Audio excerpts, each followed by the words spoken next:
সকাল সকাল পাশে বসে এইভাবে নিজেকে রিল্যাক্স করছে। দেখুন, ওর মাথা ম্যাসেজ করে দিতে হবে, ওকে স্নান করে দিতে হবে। ওর ক্যাট কলারটা আছে না, ওটা ধুতে দেওয়া হয়েছে, তাই ও কিছুদিন ওটা পড়তে পারছে না। বাইরে ওয়েদার তো বৃষ্টির ওয়েদার, আমাদের এখানে বৃষ্টি হচ্ছে, রোদ হচ্ছে, সব একসাথে, রোদ বৃষ্টি একসাথে তো, আর সেই জন্য বাইরে আর যাচ্ছে না ঘুরতে।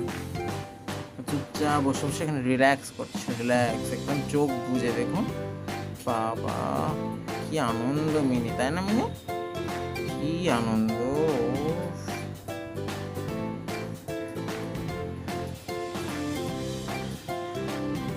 গুড বাই বলে দাও সবাইকে, গুড বাই বলে দাও।